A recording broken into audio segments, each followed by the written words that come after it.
This is Phantom Electric Ghost, and we're live on the air for Blaine for the first time. How are you doing tonight?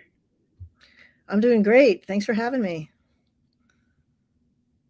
We do have to remind people that we are on Newsly, which is an iOS that takes podcasts and converts them to audio.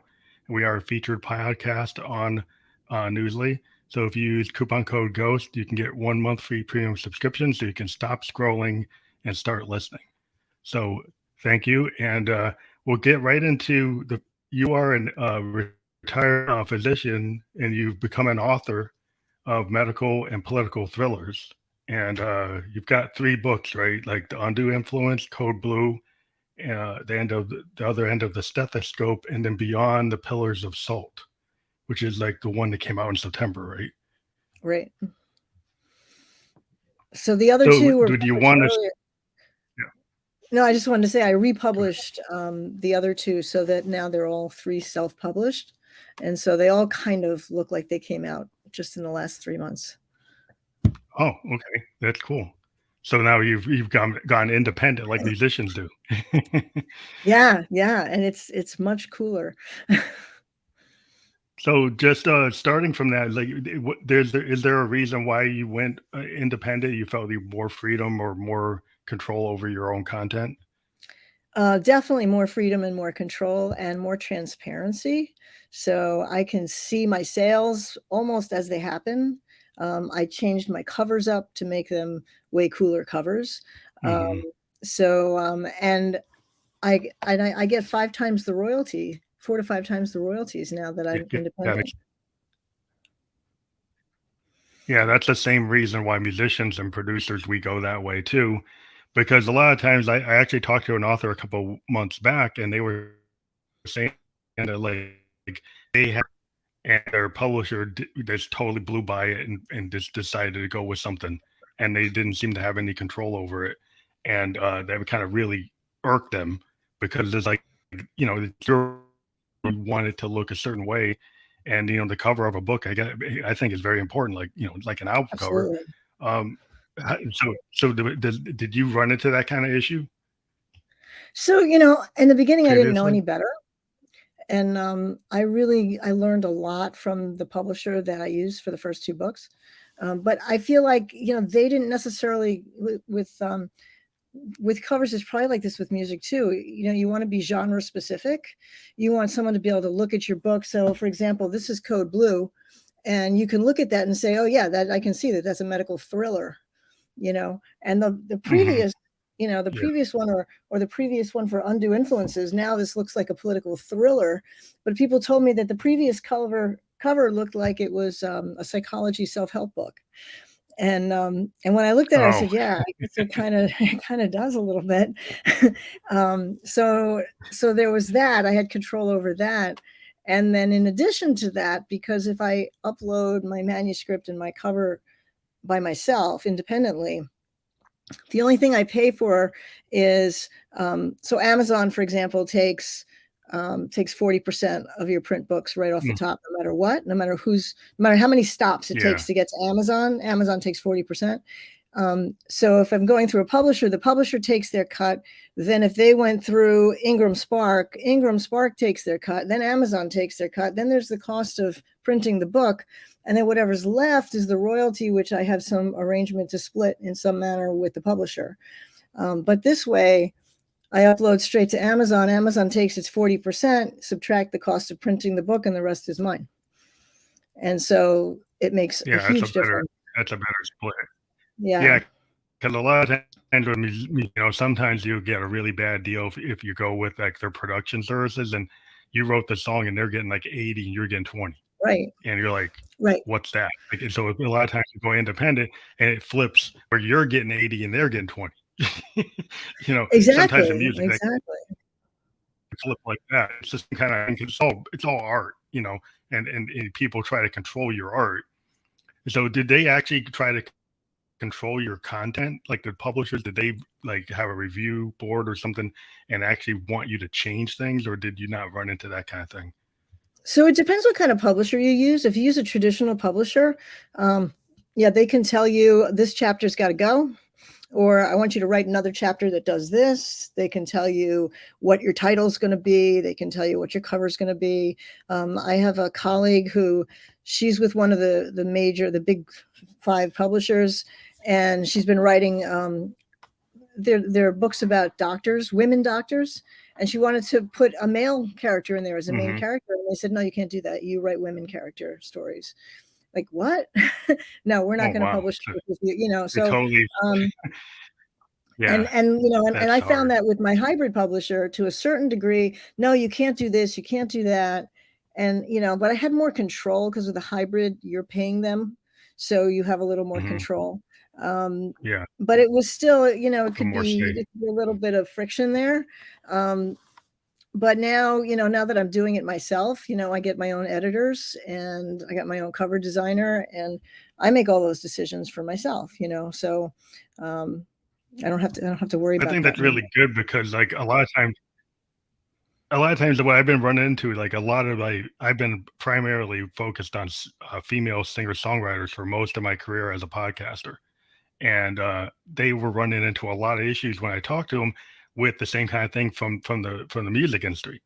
They would try to create images and say, you got to stay in this image, right? Craft. And for musicians, like, you invent yourself, and sometimes that's not you. And they tell you, well, that's what's hype, that's what's going to work. And they basically try to reimagine you. And a lot of, like, lately, a lot of independent songwriters was like, I don't want anything to do with that. I want to be me, right? I want to be an authentic version of myself. I don't want to channel whoever's in the top 20. And so I can get that, like, in different types of art, in writing, they probably want to channel what works, what sells, what they think sells. And then what they think sells are men. And they're not always correct. Yeah. They're not always correct. I mean, they're doing their best. I mean, I'm learning, that you want, it's a really delicate balance to be able to write, or whether it's music or whether it's books, you want to write a little bit to market, because you want it to sell. If people don't buy it, you don't get your message across. But you want to still have that balance where you can say what you want to say. And so, the publishers don't really have a handle on that as well as they'd like to think that they do. Yeah, that's been a problem, because a lot of times, like in the industry, there's a lot of people just want to clone. Because what I've seen in all types of art is like, okay, this was what works, so you need to stay in this box, and you need to sell yourself like this. Right. And then if you happen to be a more experimental artist, and let's say you want to channel somebody like a Lou Reed, like, well, that's not working. That was like 74. It's not 74. So they're like you got to change, you got to channel what's today. That's not today. And it's like, well, there's a niche. The market's so big. Like, the idea that you can't do something is not understanding that this is like the World Wide Web, and you can reach all types of markets. That's right. And so, have you found that your work is more worldwide, or is it more regional? Is it U.S. specific, or does it resonate across the globe? So I really only have the numbers for this past fall, because that's when I self-published everything. So when you going through a publisher, I don't get results for like 6 months. Wow. And they don't give me a breakdown. So now I'm starting to get data. And I've seen that, my books have been bought in Canada and Australia, which I never knew before. But I don't, and certainly, and mostly probably in the US, but, I'm just starting to be able to gather that data and see where, my books are distributed worldwide, but who's buying them is something that I'm just starting to be able to figure out. One of the things that I'm doing now, because I'm also a coach, so that is I'm coaching writers. Coach. So I'm certified as a life coach, but I'm doing it also right now as for writers. So not only to coach them in their writing, but to also, when they want to publish, to coach them through the process of self-publishing, so that they can upload their own Oh, books, and they can get 100% of their profits. And I won't, I'm not a publisher. I don't have my fingers in their pot. I don't have any part of their royalties. But I can format their books for them. So, they pay me for just a small amount of time for me to work with them. And then everything belongs to them, so that they don't have to owe any other person any money for what they're making on their art. So that's kind of fun. so like I guess in publishing, like a lot of times for music, people would get like an advance, and it was that how it works. And well, I mean, music and an artist can get signed to a big label, and they might give them like an advance, and then they have to make that money back. And until they make that money back, they won't make any more money. That's how it works in the traditional world, exactly. And they almost never get their money back. They almost never get to that point where they're actually starting to make money. So whatever the advance was for most people, for most writers, that's what they're going to get. With a hybrid, it's very similar, except that the writer pays the hybrid, but has a lot more control over what's going on, and is supposed to get 50% of the royalties. But like I said, it goes from the publisher to Ingram to Amazon, and then subtract the price of the book, and then whatever's left over you can split in half, and it doesn't turn out to be very much. So the only way I feel like, unless you're Dan Brown, to make money on your books is to publish it yourself. And a lot of writers are doing that. That's kind of what's happened. It's happened in the music industry too, because unless you're super big, there's no reason to be on a big label. Because you just maintain more of the control. You maintain your masters, which is like owning the actual material, and that's like if you want it to be reused or as samples and stuff, if you own the master, you get paid. If you let your label own the master, then they get paid. Exactly. So I'm wondering, like, that's the type of things, like, you want I guess as a writer, you want your like video screenplay rights or teleplay rights or movie rights. If you did it yourself, you control that. But if your publisher kind of sneaked something in there and you didn't see it, they might have the teleplay rights and all that type of rights. If it ever gets turned to a TV show or movie, then you find out, oh, I actually lost that. Yeah, it's something that unfortunately a lot of people are very remiss about reading their contracts, and they miss that kind of stuff. But in my first two books, the first time I published them, there was a whole paragraph that said that the movie rights go to the publisher. And I just said, no, I'm not doing that. I said, okay. And they just put lines through it. It was like, you got to catch that. You got to catch it when they're doing it.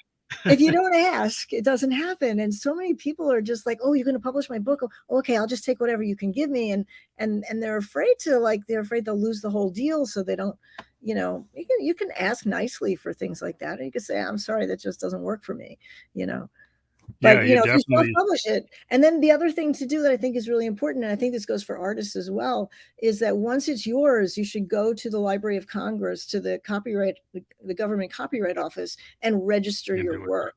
And it costs $65 for books. I don't know, it's probably not that different for music. And you send them a copy. And you get a certificate, and nobody can steal it then. If there's ever like an issue, if there's ever, you have rights and nobody can come along and say, well, you didn't say it was yours exclusively. So it's something that I recommend to my clients too, is to just take the 15 minutes and register. Yeah, I register through my publishing pro organization, like through BMI and ASCAP, and then they actually have a whole system that does that with like a number. You get like an ISBN number, like musicians, we get this number, like an IME, we get this number. And then if when people try to play something on YouTube, they get copyright claims. Like if they pick up any kind of phrase or any section of your song, it will suddenly say, hey, well, you got a claim, and they got to pay you. And so you can see, like, digitally, when you self-publish nowadays, you can go on dashboards and you can see the claims you have, that people were using your stuff and they actually got to pay you. And that's kind of cool. Like when you get control, then you suddenly see these dashboards, like, oh, I'm selling in Israel and Argentina, and people in Berlin are listening. I just think that's really cool when artists are able to really see the impact of their work. Yeah, and I mean the world is just not that big anymore. Everyone's so well connected. There's no reason for us to not be able to share with people all over the world, and know that we're doing it. So in It's your it's business to do when you're doing your mentoring or your that type of work, it's kind of do like you go mentoring, on like coaching, mentoring. tours coaching? Do you do like conferences, or would you go travel? Like if you start seeing your metrics and you see Australia is actually a really big market, would you think of to actually go to some kind of conference in Australia and actually speak there? I would if I were invited there. I sort of, I'm embarrassed to say this, but I still a little bit at the effect of the whole pandemic, and I haven't Oh, geez. traveled very much Mhm. since. My son's on his way to Argentina in a couple of days. Speaking of Argentina, he's going to be there for 3 weeks. He and his wife just go, but he's young, and Mhm. I haven't, I mean, ideally, yes, I would do that. I would have to have my airfare paid for it, obviously, but I Yeah, would yeah, love to do something like that. And yeah. I Because would the love to world, just show authors what they don't need to, what they can do for themselves, so that they don't feel like this is the only way I can get my book published. so I understand the pandemic. I mean, I do this online thing here. Like, I don't do a podcast where people Mm, have podcasts where they go to a TV studio and they have somebody come in and they do it that way. I have not done that. I've actually looked into it, but I didn't feel comfortable doing that yet either. So I'm mhm, still totally online. But I have like thought of, potentially going across, like if I interview a musician and they're from Tokyo, actually do it in Tokyo, or do it yeah, in that would be London or do cool. it in Berlin. That would be kind of cool. But have you been doing like online type of author, I guess influencer type of conferences? Like, are there webinars that you've been part of? Yeah, so I've just started doing webinars. I just did one about less than a month ago, and I have two more scheduled coming up. I have one scheduled in February. I have one scheduled in April. It's actually March 1st, and in April. And what I want to start doing is, I'm sort of new to this whole technology world, um, Hmm. but I do want to start doing YouTubes, and Yeah, to give like to basically explain things, because nobody, writers don't really need me for this. I mean, I'd like to just put the information out there, but if they want someone to kind of, hold their hand a little bit and show them how to do it, then they can contact me, and I'd be happy to help them out that way as well. yeah. So then you have that kind of situation where you can actually offer a service. You can offer a program where that's where it seems like influencers and people who are into this kind of modern technology. I've even seen people try to like use reels to kind of Hmm. bring people in, or use like YouTube shorts, because everybody's attention span, that's been like the big problem. Like, yeah, I'm a musician from like I'm a 70s, and I'm used to writing songs that are 5 minutes long. And every time I talk to an A&R person, say you got to bring that down to two minutes and 30 seconds. And I'm like, I know. really? I don't want to bring it down that far. But I have you know. found that problem with like books? Do they tell you there's like a page limit? There was not really. Actually, I think with books, a lot of readers prefer a longer book, because Oh, once that's they get cool. into the book, they don't want it to be over so fast. I don't think people expect to read a book and be done in 15 minutes. They expect it. If they like it, they want to stay with it for a while. That's So, but cool. I know what you mean. I'm just starting to learn about the whole social media thing. I just finished this, it's kind of a course with this awesome guy who is teaching us about how to get, you only have about 3.5 seconds to grab someone's attention, while there maybe less as they're scrolling, and Hmm. what are the things to say, how to call people out so that they'll stop scrolling. And so I learned a lot from him. He's a great guy. His name was Jerry Potter, and I recommend him. He didn't ask me; he doesn't even know I mentioned his name. But like he's Yeah. just a really good guy, and he offers this program, and he's very interactive with everyone. And so I'm trying to learn about that. I'm sort of getting over my, like, I don't feel awkward having a conversation with you, but I feel Hmm. awkward doing a video of just myself talking to the air. I haven't Oh, quite, oh yeah. like And doing a yeah, reel or doing a YouTube. It's like, but there's nobody there. I'm talking to the computer. So I'm trying to get over that, because I during feel like the that's the way that I'm going to really start to make my business work, not just the publishing, but I really want to, I'm still working very part-time in medicine, and I want to quit because it's just, it's not what I signed up for. It's just changed. It's gone through so many changes, and it's really what inspired me to start writing, actually. But that's so interesting. Maybe we can focus on that, because you had been in medicine, and then what changed that made you want to get out of it? Maybe at a high level kind of. It used to be that your doctor, we could have an encounter, in the office, and I could get to know who you were a little bit. I could, understand your issues, where you're coming from, where your obstacles were, your challenges, and I could help you with whatever your problem was, and that's really satisfying. But now we have the people who own medical practices are not doctors anymore. They're corporate moguls. They're looking at the bottom line. It's treated like a business for profit. So it's really about how many patients per hour can be seen, how many procedures can be ordered, how happy the patient is. The patient, I don't know if you ever go to your doctor's office and then afterwards you come out and you get a text message or an email. Would you rate your experience? It's like if you went to Best Buy and you have to fill out a survey, and so all of a sudden, we're selling Apple TVs instead of, trying to make people better. Sometimes as doctors, we have to say something to you that you don't want to hear. Like, I can't fix your lung problem if you continue to smoke. Maybe that's not what you want to hear.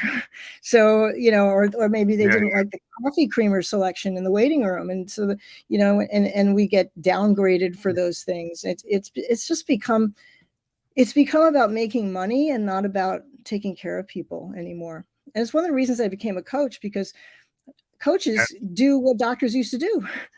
I can spend time with people and work with them and help them to, overcome whatever their challenges are. But when it became really unbearable, this was actually before the pandemic, and I wrote my first book. This was my first book, and it follows a doctor through her day and all the different encounters and the issues that come up, the difficulties in keeping everybody happy. And I live in a part of the country where there's a large percentage of entitled, rather demanding patients who kind of expect what they want, when they want it. And, if there's a cardiac patient in the room, but they think that their throat should be swabbed first because that patient didn't belong here, they should have gone to the emergency room. It's just very frustrating. So I started writing these little encounters, and they were all based on real patient encounters, but of course I changed everything so you couldn't recognize it. But then I realized I couldn't publish it as a nonfiction because I could get sued, I could get fired, I could get, it was complicated. So I had to make it a fiction. So I made it a medical thriller. And then when you write a thriller, you need to have a plot, you need to have a hero, and you need to have a villain, and you need to have, all those things that go into writing a book. And so I wrote this story about the Russian oligarchs who hack into our electronic medical records, and they take that information and they extort millions of dollars and then murder the patients. So people wanted to know where that happened. I think that's a cool way to seg into that. You had your real, but you have real life experience that makes it feel real, because you have the personal experience of actually having those real situations happen. But then you kind of turned it with a fictional liberty to add the drama to it, to add the suspense, and to actually give yourself a protagonist and an enemy. That kind of dynamic. That's cool.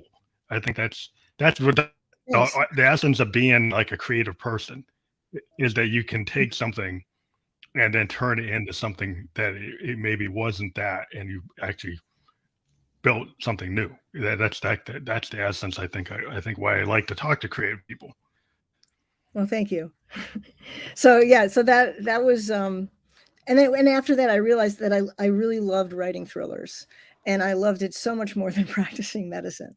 And so I've been making a sure but steady exit from medicine. I'm not quite able to get Medicare yet, so I'm still working a little bit so I can get health insurance. But then when I wrote my second book, it was a political thriller, and that book also was because I was looking around at the way that people don't listen to each other. They argue over everything. And it was no longer acceptable for you and I to have a different point of view. We'd have to hate each other and stop speaking to each other, even if we're in the same family. And so I came up with this story that the government was literally brainwashing the population, and just to make it, so really absurd as to be like, hoping people would kind of read that and say, oh, but you know what, we've kind of turned into that. Like, maybe we should do. The whole point was to ask people to stop and think about their own opinions instead of just parroting whatever, their friends or their party or whatever. But I had a really good time with that book, and it kind of bordered a little bit into the paranormal, but I try to base everything, with a really solid science foundation, so that you don't have to make a huge leap to say, well, that could happen or that couldn't happen, just to make it sort of plausible. And right. I think today with COVID, like things have become like the idea that what just happened, it was kind of science fiction in a lot of people's heads, and it's like, oh wow, it actually happened. so that's right. It was like I'm sitting there like, and I'm a big science. I'm in a Twilight Zone, kind of watching Star Trek a kid. I'm a child of the 70s. Yeah, me too. And I was like, yeah, we're like, wow. There's all these stories about these pandemics and things in the future. You read all this dystopian things that happen because some kind of tragic thing, and then we actually have the thing happen in our lifetime. Like, wow. He's like, wow. He's like, if 9/11 wasn't enough, now we got this. Exactly. Like, and then my third book kind of came from that. So this is the third book, Beyond the Pillars of Salt. And what it did was it picked up where Undue Influences left off about 10 years later. And it looks at one of the possible progressions of our society if we continue along a route of like not thinking for ourselves and letting other people determine basically our destiny. And so it takes place on planet Earth, but planet Earth is completely reclaiming itself, breaking up. There's a lot of tectonic activity. There's volcanoes in places we didn't have them. The fire, the wildfire situation out in California, there's no California anymore. And then also in the government, it's turned into a dictatorship because at that time I started writing it, there were no more free or fair elections. I mean, thank God our system kind of held for now anyway, but what happens in the future. So it's a dictatorship on a planet that's not self-sustaining. And so there's the same group of people that we met in the second book, and they're trying to figure out how to survive and where to go. And so your characters from one book continue into the next book. Yeah, so they, when I was writing Undue Influences, I couldn't finish it, and until I realized that I was never going to be able to solve the problems of the world in this one book. It's like when you write a book, you want to close it up at the end and feel like it was satisfying. Like you don't want to leave the reader feeling like, well, so now what, So so I realized I couldn't finish it. I kind of brought it to a close and continued it, and now I'm writing a science fiction series on the planet that this group of people escaped to. And so that's kind of fun. Cool. So it's kind of like a trilogy now. They're all connected. Yeah. That's cool because I'm a big fan of Tolkien and the idea that you can have these books tied together. I always thought that was cool, as a kid, getting into books that actually were linked. When I found books that were like that, I always thought that was really, oh, that's awesome. Because that's just something I thought. It doesn't happen all the time. You don't always get somebody that actually does that. I mean, science fiction, you do get that more often. And in some series of like detective novels, you might get that same detective keeps on doing murder mysteries and going through it, and you can read that. But I think it's so. When you were younger, were you like wanted to be a doctor and you were creative? And he decided to be a doctor, but and kind of like not do the creative thing, because some people like they go to art school and they say, "Well, I'm be an artist. I'm just gonna go be a starving artist." But you have those tendencies early to want to be an artist. I was a liberal arts major. I was a liberal arts major. I majored in combination of philosophy and Hebrew. And then I started graduate school, a doctoral program in comparative religion. And but my family of origin was not on board with that whole thing, and they'd been telling me since I was 9 years old that I was going to be a doctor. And so eventually, I kind of caved in and said, "Okay, I guess I'll be a doctor." And I've enjoyed medicine, you know. I certainly in the early years, but I think that part of me was always there. And I read mostly science fiction when I was a teenager. And you know, that was my, and I was a Trekkie, you know, from Yeah, maybe Harlan Ellison, Ben Bova, and Ray Bradbury, you know, Isaac Asimov, all that stuff. Yeah, I was like totally, I was like that kid who's like, yeah, I like Leonard Nimoy is my favorite like hero. That's my hero.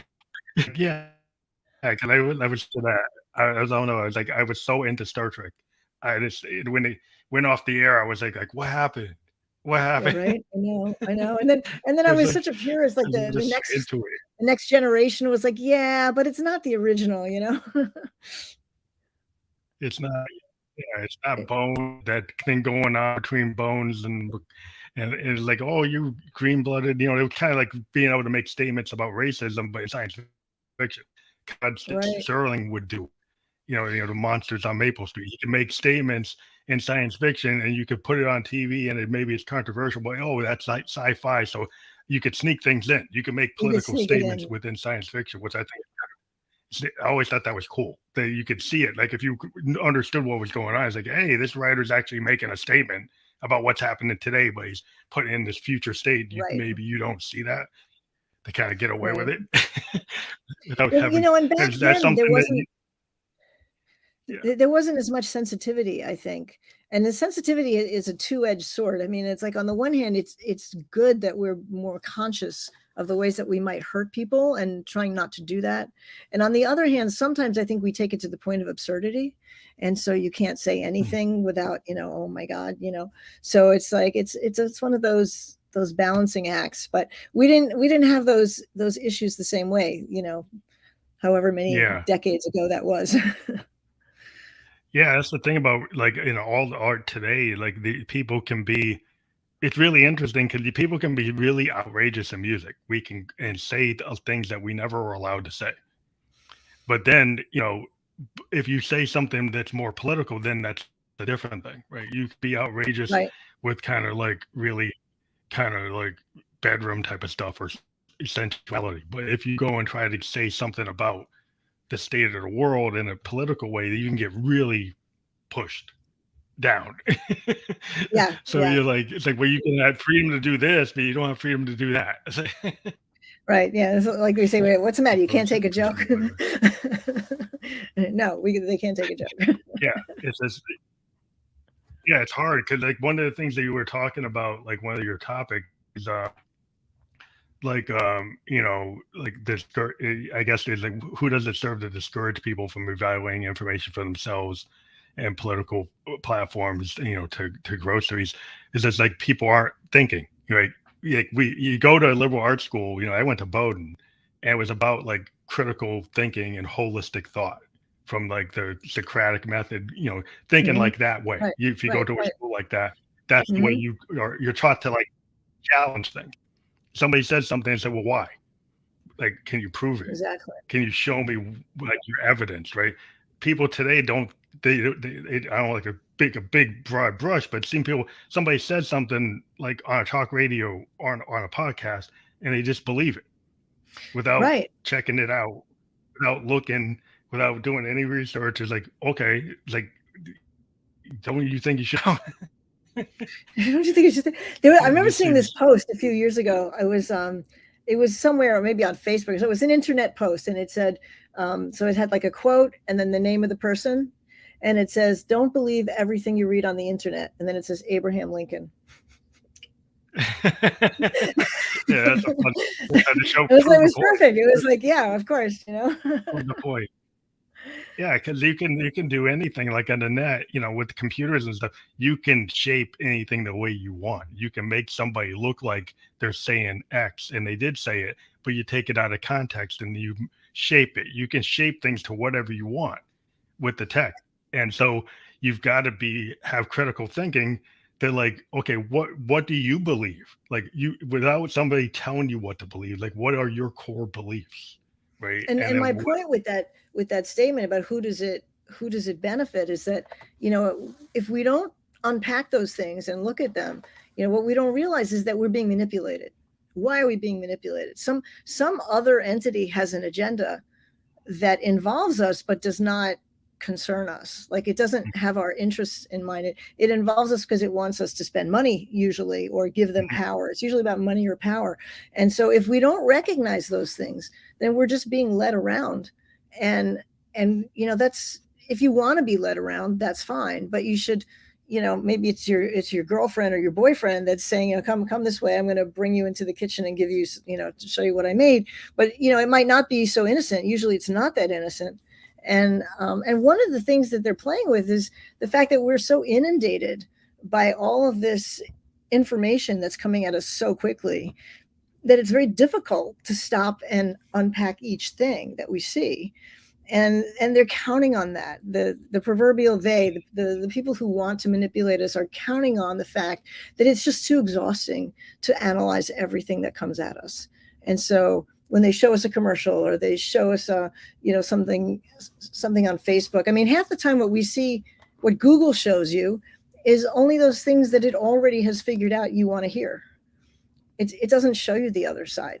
You only get I mean, you I only was get looking what at you what already believe. it's only showing. Yeah, that's the thing. It just reinforces your behavior. So if you go like alt right or alt left or the middle, like if you're in the middle, you're only going to see the middle. If you're on the right, you're going to only see the right. If you're on the left, you're only going to see the left. So you don't get any opportunity to do any cross pollination. You go into Right. the extremes, which like if you're learning like holistic thinking, it's like not to just think about the extremes, but to look at everything. Like you would read Stalin, right? You might read Hitler, not that Mm-hmm. you believe in it, but you would read it so you understand the Mm-hmm. poles, right? Right. That you understand the poles of extreme political behavior, so you can make judgments about not making mistakes going forward. Right. I mean, and like you talk about Stalin, and I'm thinking about Marx, and all of that, all of those forms of government in their ideal state work, and it's nice to be able to think about that. So the early Marx, Yeah. from each according to his means to each according to his need. I mean, how wonderful is that?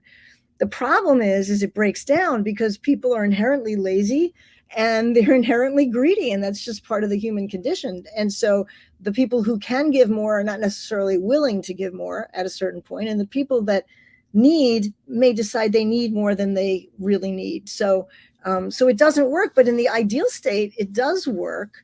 And it's nice to be able to see that and not condemn the whole I mean, suit. if you think about the way the world's going, with the resources becoming less and less available, and people getting forced into like less water, less air, less good food, that communal concepts inherently will be the only concepts that might actually be workable, right?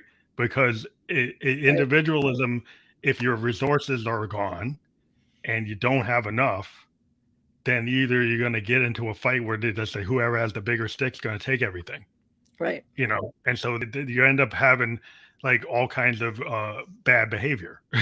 And I remember when I was at Bowdoin, we were talking about global warming back in '86. I had a professor that was predicting like there could be resource wars because of water, because of food, and the global warming would cause like nationalism, that he had gone through and created a thesis that determined that that type of behavior might inherently cause people to become more radical and more nationalistic when the world was going the other way, or like a UN type of idea, or an idea there's a globalization. Now people are kind of retreating and trying to gain power and trying to gain things.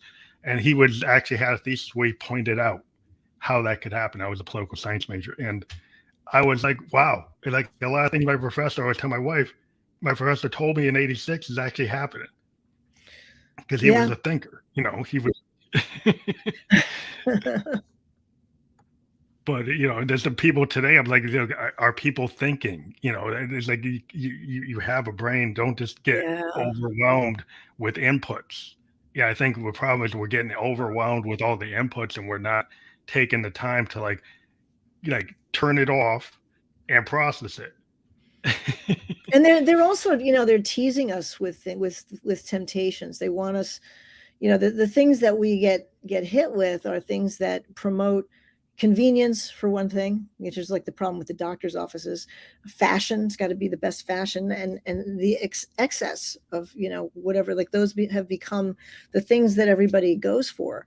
And it's not, those aren't really, those aren't noble things to strive for. They're, I feel like one of the most debilitating diseases that we're dealing with is not the pandemic, and it's not opiate epidemic, but it's the addiction to more. We just, people Yeah. just want more. They don't even But necessarily know why they want more. They just want more.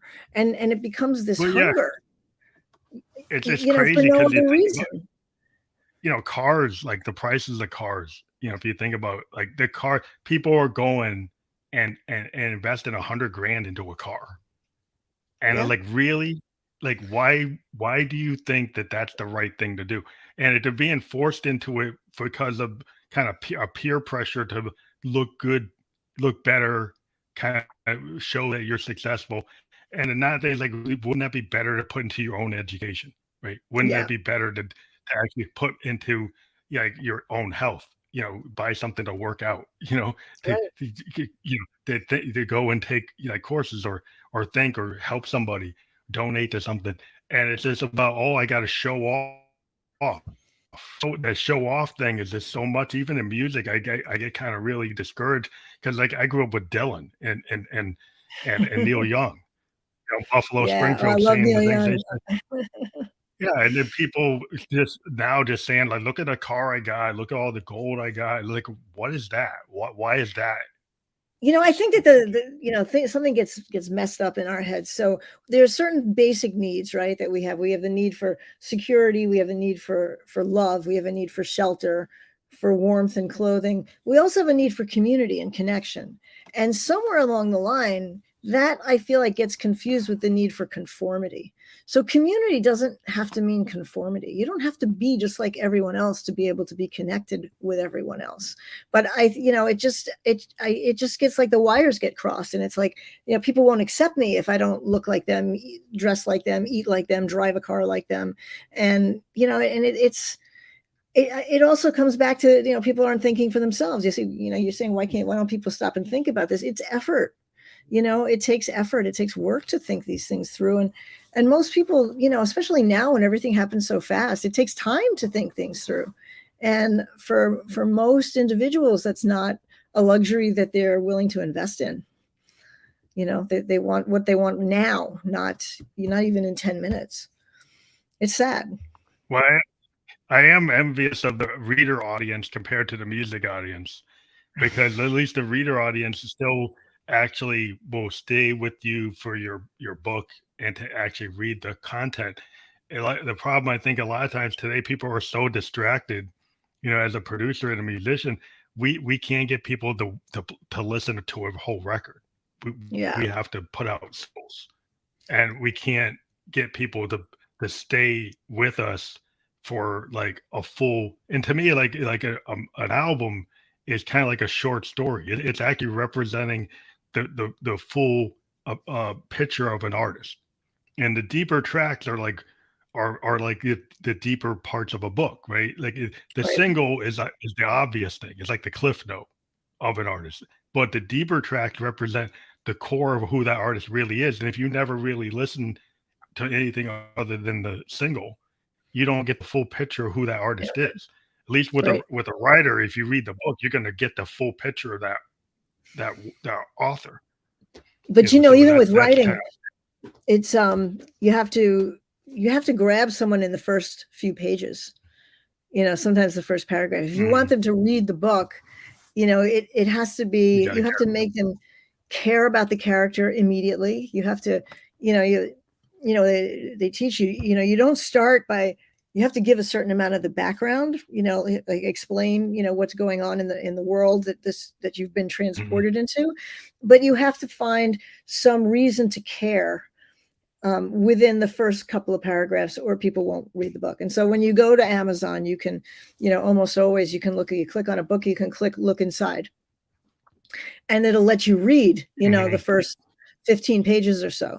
And if it doesn't grab you in the first, you may not get through the 15 pages, it doesn't grab you in the first page and a half, or sometimes the first paragraph, that's it. So, yeah, it's still that same, to get people willing to invest their time. So do you have a technique that you've learned to try to capture that reader? Is there a certain thing that, like, I guess sometimes it's like you front load the story at the beginning and then kind of back into it through like time use of time periods? Like a lot of times, like if you watch TV, like they'll have like, you go to push the beginning, the end of the story to the beginning. You have a foreshadow. You show something. You show some critical thing that's like exciting, and then you back into it further into it. Then you start going deeper. Is that like so? Yeah. So, and I think I've gotten better at that with each successive book.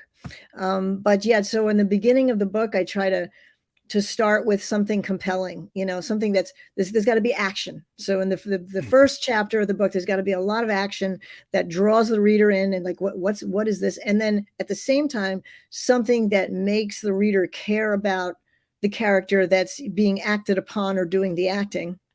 And then after that, and then you sort of make a promise to the reader that we're coming back to that. Like they don't like, then you can switch topics in the second chapter a little bit and start filling in other things, because the reader wants, they want to come back and find out about what happened in that first chapter, and you have to give it to them, of course. So, I mean, you intend to do that. So you kind of bring them in, and then you hook them, and it's about suspense. Yeah. Yeah. You kind of unravel the onion, it's like you get into the layers, and it's like, yeah, I got to give you some background so you can understand, but I'm not going to give you all of it. So you keep on reading because I'm leaving pieces out. So you keep on leaving pieces out. So they got to dive in. It's like, oh, there's something going on here, but I don't know exactly what it is. And you're not going to find out unless you keep on reading. Right. Exactly. That's the kind of gotcha. Yeah. As a musician, you're trying to get somebody that hook that, we got a riff, or we got a melody, or we got a chorus that's going to be compelling to make you want to keep on listening. It's kind of like you got to front load that at the very couple 15 seconds, 5 seconds. You got to get them to hear that. And it's like in the past, you used to be able to write a song where you could build. You could build, and you might not get to that.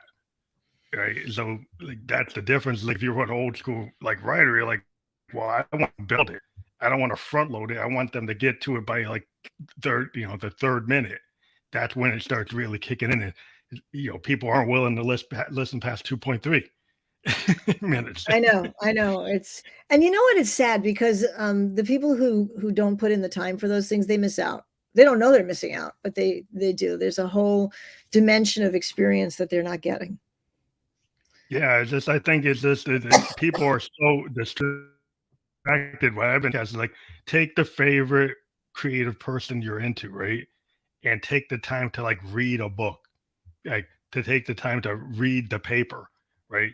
Not just go on the net, go get a paper and actually read it. Go read like a Time magazine, go read like a Rolling Stone, and actually don't have your phone on while you're reading it. Like actually read the article and like, talk to your friends about it, have a discussion about it. And then you can start to process things and think about things, and then you actually read something, you can have a real conversation, because you can say, hey, what do you think about what this writer was talking about here? And that was something as a kid, when we didn't have so many things distracting us, and we just had regular TV and no cable, I don't read the book or listen to the whole record, or actually go to the library. Yeah, I mean, that was so much fun. Go to the library, but that's like when I was in medical school. One of the things that was really funny. My friends were laughing at me, but so I was a philosophy major, and here I am in medical school, and we were taking immunology, and we're learning about how the immune system works, and the white cells, and and I'm looking at this, and it's like the immune system basically determines what belongs in the body and what doesn't belong in the body. And the things that don't belong there, it goes after to get rid of, right? And I'm sitting there, I had a buddy that we used to study together, and he had been an English teacher before he came to medical school. And I said, I was like, this is like self-consciousness on the cellular level. This is so cool. This is the body knowing what's me and what isn't me. And this is like, and he was like, okay, we need to get through another 2 inches of notes here. But it was like, there was so much that I would have loved to have just, like, wow, just thinking about that on, on every level, on an energy level and on a psychological level and a physiological level, it all parallels. And I just found that stuff so fascinating and fun. But there was no time in medical school because I needed to memorize the complement pathway. I think now with your, being a novelist, that you're taking those concepts that you had, right, where you could see the art, the artistic point of view, or or a different, like, not just the science point of view, but the philosophical point of view. Like, if you think even a religious kind of point of view, you look at that the way it's, wow, like karma, like that. It's like, so you could find all kinds of relatable things from a scientific fact and then use it in art. And a lot of, if you think about bands like Genesis, they used to take science fiction. Peter Gabriel was famous for taking all kinds of science fiction books and actually putting them into like rock operas. And I was always really into how he would take like Harlan Ellison and take these science fiction books and turn them into these like rock opera 7-minute songs. And I guess kids today might not realize he was doing that before he got big.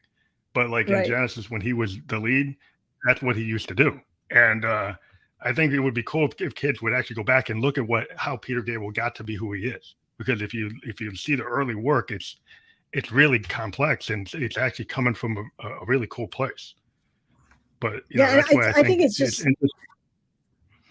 it's so much fun to look at things and try to look at it in a different way, or look at it, just to apply other things that to that same concept. So in Beyond the Pillars of Salt, this is a little bit of a spoiler, but they do manage to get off world. And I put a lot of research into this book. And what's really interesting is that we actually have, as a species, as humanity, we have all the equations to be able to accomplish faster than light speed travel. Like, we know how to do it. We don't have the energy requirements fulfilled. We don't know how to generate enough energy to make that happen. But if that wasn't a problem, we already know how to do it. And then another physicist came along, and he solved some of that problem. So I went into all of this, and so they actually do manage. And like I said, I try to make it so that you don't have to make that much of a leap. It's like, okay, so there's ways to get around it. Like, so gamma radiation is like so powerful, but you can't contain it because it's got such a short wavelength that it cuts through everything. So I created a new harder substance that would contain the gamma radiation. So, so one of the things I did was I do accomplish light speed. So when you look at Star Trek and Star Wars and, all those, like, they love switching to light speed and boom, there they go. But I was like, you know what? I'm not sure it would be like that. Like, so our bodies are now, our minds operate, we experience our minds as energy. We experience our bodies as matter. And all of a sudden, there's going to be a disconnect there because our bodies are now going to be experienced as energy because now we've converted, equals MC squared. And it was like, I changed the whole experience of going to light speed as something that was not just, okay, flip a switch and here we go, but a necessary adaptation of the human psyche to be able to like experience that. And then if we're going to go faster, is it going to happen again? And why it might not happen again? Because now the brain knows how to interpret what happened, and it's not something so confusing, and that's sort of based on neurologic precedent that, if you experience something you've never seen before, it's very confusing. But once you've seen it once, your brain automatically, okay, I know what that is. So I was really trying to use knowledge to delve figure into out it and make it not just the, oh yeah, we're switching to light speed now. Like, no, this is like a major, what happens it to our seems like, yeah, bodies it always when it seems like goes to at the me speed of light? Like something you would is have to different. I always thought you would have to be like you couldn't be just sitting on the deck. You'd have to actually be like in a some kind of capsule or thing to protect your body from the like in a field, some kind of field that would keep you from being affected, so your body and your mind wouldn't go crazy. It's kind of idea is like I don't know if I ever saw this, but when I was a kid, some science fiction comic book or something, the idea was like you were in this capsule and you weren't sitting on the deck like, you know, Captain Kirk. You had to actually be in this kind of thing. It was almost like a coffin and you couldn't get out of it until you were done with the jump. Yeah. Yes. And so the idea was like it could affect your body, so you couldn't just be acting like normal, you know. So I was trying to understand what it might feel like in your mind for this to happen, for, you know, this sudden change in the way that you're experiencing the universe. And it was just so much fun to like look at something completely different, something that we think we know. I mean, we know in Yeah. science fiction, you know, and just say, well, wait a minute, maybe not, you know. It's just Yeah. like, It it's, might I not love be. taking the science and applying it to things that we don't know anything about, but, you know, like, hey, you know, we can do this, but it's not going to be that easy. So I had a lot of Well, fun with it. I think that's really cool to take like modern science or where we are today and then turn it into art. That's been like a part of like what we do as you know, artists, you know, like even musicians that are into science fiction, and we put it into like concept albums, and we'll take ideas like we're going to do a future state of the world and kind of think about it, um you know, like the way Yes or Genesis would. Um, but yeah, I think it's always cool to talk to people who have different points of view, and it's been really awesome talking to you. We're kind of getting to the close of the hour, This but was a lot of fun.